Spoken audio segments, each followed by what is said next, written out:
بسم الله الرحمن الرحيم. Islamhouse.com a l'honneur de vous présenter cette œuvre. Allahu Akbar, Allahu Akbar, Allahu Akbar,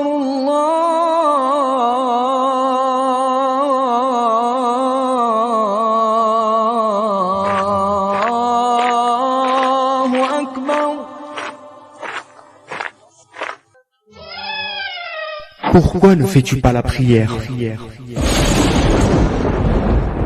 Entre l'homme et la mécréance, il y a l'abandon de la prière. Celui qui la délaisse a mécru. Pourquoi ne fais-tu pas la prière? Le premier devoir dont l'homme est appelé à rendre compte le jour de la résurrection est la prière. Pourquoi ne fais-tu pas la prière? Tu te dis, plus tard. Mais le jour où l'ange de la mort viendra à ta rencontre, cela sera trop tard.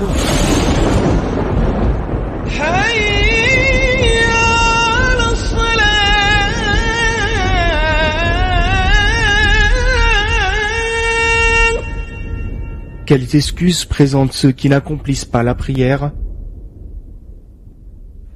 Première excuse. Moi, hamdoullah, je vole pas, je mens pas. Je pense pas que ce soit si grave que ça de pas faire la prière.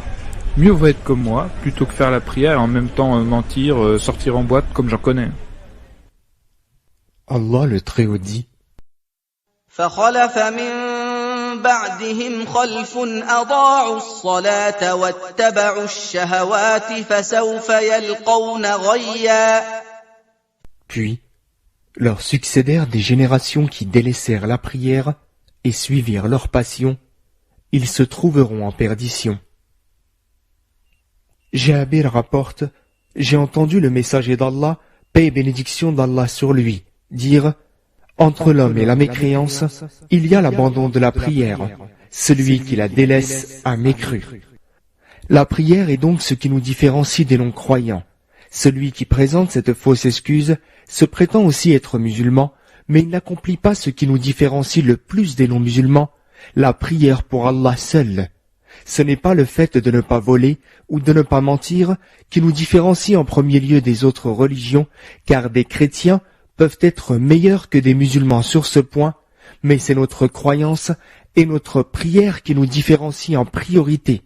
Certes, le mensonge, le vol, la fornication sont de graves péchés, mais l'abandon de la prière reste malgré tout pire que ces péchés.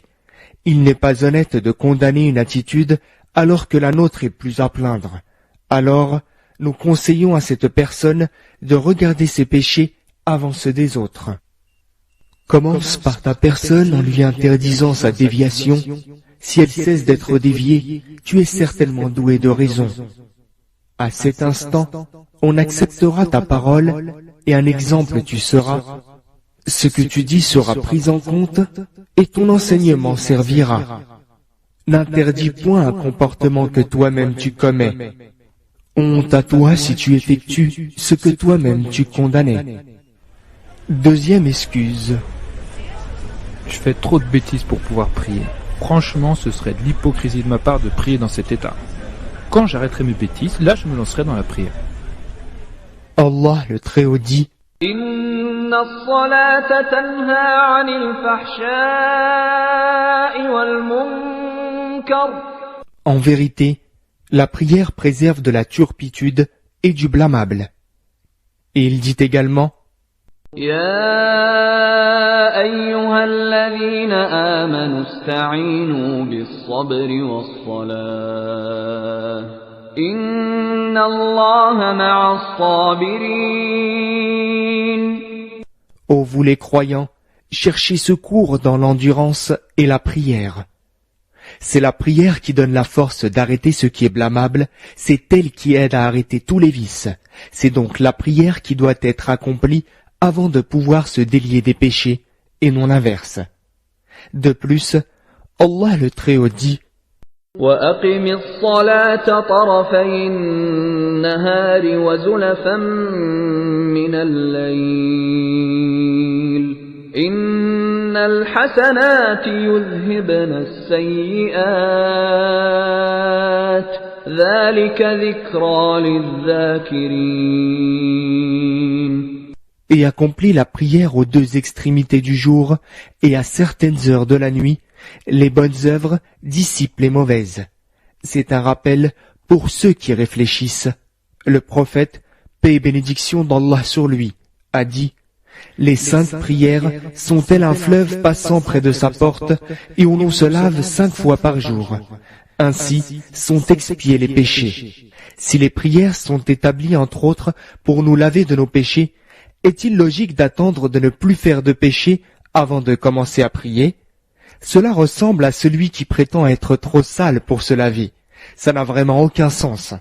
D'autant plus, ne pas faire la prière est en soi-même un très grave péché. Troisième excuse. Je suis trop jeune, je préfère profiter un peu de ma jeunesse. Et de toute façon, je compte bien m'y mettre un jour ou l'autre.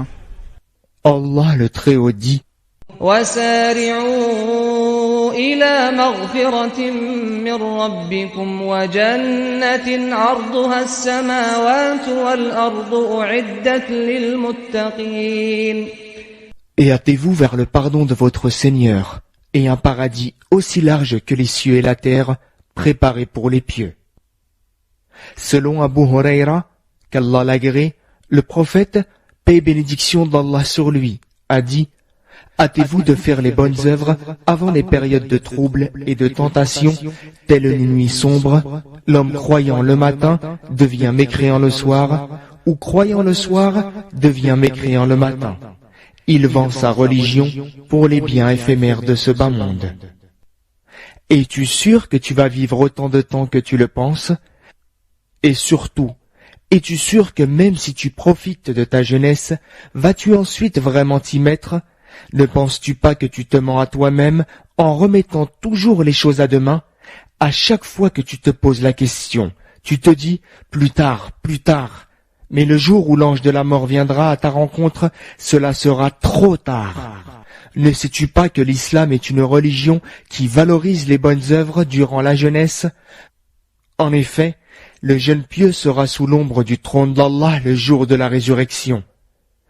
Ibn Abbas, qu'Allah l'agrée, rapporte du prophète, paix et bénédiction d'Allah sur lui, qu'il a conseillé un homme en ces termes: profite de 5 choses, c'est-à-dire en accomplissant les bonnes œuvres, avant que 5 autres ne surviennent, de ta vie avant que ta mort ne survienne, de ta bonne santé avant que tu ne tombes malade, de ton temps libre avant d'être occupé, de ta jeunesse avant que ta vieillesse n'ait lieu, de ta richesse avant que d'être touché par la pauvreté. Quatrième excuse. C'est trop tard, j'ai trop déliré.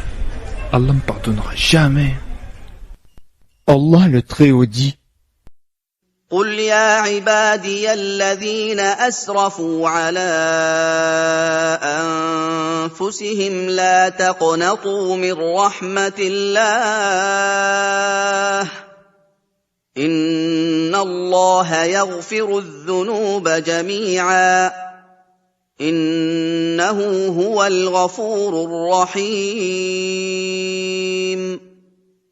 Dis: ô mes serviteurs qui avez commis des excès à votre propre détriment, ne désespérez pas de la miséricorde d'Allah, car Allah pardonne tous les péchés.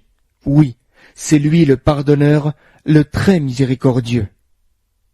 Selon Abu Musa al-Ash'ari, qu'Allah l'agrée, le prophète, paix et bénédiction d'Allah sur lui, a dit: Allah exalté tend sa main la nuit pour accepter le repentir du pécheur du jour, et le jour pour accepter le repentir du pécheur de nuit, et ce, jusqu'à ce que le soleil se lève de l'Occident. Si Allah et son messager te disent qu'il n'est pas trop tard, comment croire qu'Allah ne te pardonnera jamais? Remets-toi en question, et reviens vers Allah, maintenant sans tarder. Cinquième excuse. Je suis débordé. Franchement, pour l'instant, j'ai pas le temps. Et en plus, on ne dit pas que le travail, c'est l'adoration? Allah le Très-Haut dit: إن وعد الله حق فلا تغرنكم الحياة الدنيا ولا يغرنكم بالله الغرور. La promesse d'Allah est vérité. Que la vie présente ne vous trompe donc pas, et que le trompeur, Satan, ne vous induise pas en erreur sur Allah. Selon Abu Huraira, qu'Allah l'a guéri, le prophète, paix et bénédiction d'Allah sur lui, a dit « Malheur à l'esclave du dinar, du dirham et des vêtements de luxe ». Si on suppose que l'on accomplisse chaque prière en 5 minutes, qu'on multiplie par 5 prières quotidiennes, on obtient un total de 25 minutes par jour, soit à peu près 1 minute par heure. Qui d'entre nous serait assez avare pour refuser à son Créateur 1 minute par heure? Quant à la phrase qui est dite à tort et à travers, le travail c'est l'adoration, ne provient ni du Coran, ni de la Sunna, et elle prête vraiment à rire.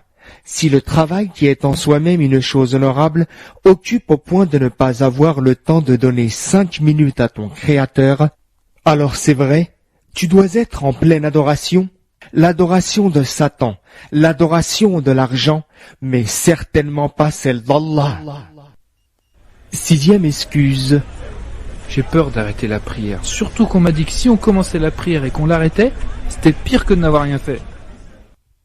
Allah le Très-Haut dit فمن يعمل مثقال ذرة خيرا يره. Quiconque fait un bien fût-ce du poids d'une fourmi, le verra. Le prophète, paix et bénédiction d'Allah sur lui, a dit « Craignez Allah, ne serait-ce que par le fait d'offrir une demi-date. Comment celui qui essaye d'obéir à Allah et n'y arrive pas, pourrait-il être pareil ou même pire à celui qui ne tente rien? Dire de telles choses est vraiment un mensonge évident. Celui qui fait la prière, puis s'arrête, serait-il égal à celui qui ne s'est jamais prosterné? Que fait-on lorsqu'un bébé apprend à marcher et tombe, puis retombe? Lui dit-on, arrête de vouloir marcher, tu vas encore tomber. Mais non, on l'encourage. Il est stupide d'empêcher son bébé de marcher parce qu'on a peur qu'il tombe encore. Il est aussi stupide de ne pas prier parce qu'on a peur d'arrêter. 7e excuse. La foi, c'est dans le cœur. Allah le Très-Haut dit الذي خلق الموت والحياة ليبلوكم أيكم أحسن عملا. Celui qui a créé la mort et la vie afin de vous éprouver, qui de vous est le meilleur en œuvre? Si nous sommes sur terre, c'est bien pour prouver notre foi justement. Et comment? Avec nos actes. C'est bien beau de dire à quelqu'un je t'aime, mais si tes actes ne suivent pas, il s'apercevra très vite que c'est du mensonge. Il est plutôt juste de dire que la foi est ce qui est solidement ancré dans le cœur et qui est prouvé par les actes. 8e excuse. Moi j'aimerais bien faire la prière, mais j'ai un problème au genou. Allah le Très-Haut dit يريد الله أن يخفف عنكم وخلق الإنسان ضعيفا. Allah veut vous alléger les obligations, car l'homme a été créé faible. Selon Imran ibn Hussein, le prophète, paix et bénédiction d'Allah sur lui, a dit « Prie debout. Si tu ne peux pas, alors assis. Si tu ne peux pas, alors sur le côté. » L'islam, c'est la facilité. Le malade n'a pas à souffrir pour accomplir la prière, car Allah l'a facilité. De même, quand on est en voyage, ce qui souvent est épuisant, alors on raccourcit notre prière. Quand on ne trouve pas d'eau pour se purifier, alors on peut le faire avec de la terre. Tout cela pour que l'on n'éprouve aucune peine dans nos adorations. On voit bien qu'il n'y a donc aucun argument plausible pour celui qui ne pratique pas la prière. Ne vous faites pas avoir par les ruses de Satan et ses illusions. Allah est bien véridique. Il dit إن كيد الشيطان كان ضعيفا. La ruse du diable est certes faible. que ceux qui ne pratiquent pas encore la prière se demandent donc pourquoi. Les autres sont-ils meilleurs que moi? Sont-ils plus intelligents que moi? Pourquoi eux et pas moi? Pourquoi? Il n'y a de pouvoir ni de puissance qu'en Allah. Pour conclure, le prophète, paix et bénédiction d'Allah sur lui, a dit: le premier devoir dont l'homme est appelé à rendre compte le jour de la résurrection est la prière. Notre Seigneur, auquel rien n'échappe, s'adressant aux anges, leur dira: voyez si la prière de mon serviteur est parfaite. Si elle l'est, inscrivez-la lui parfaite. Si mon serviteur a des prières surérogatoires, comblez-les avec les imperfections. Ainsi, il en sera pour tous ses actes. Que présenteront ceux qui n'ont ni prières obligatoires à leur actif, et a fortiori ni prières surérogatoires? Réfléchissez, mes chers frères et sœurs. Commencez à faire la prière. Cette œuvre est désormais à votre disposition. Après l'avoir mise en pratique, propagez-la, conformément à la parole prophétique. Ballighu anni walau aya.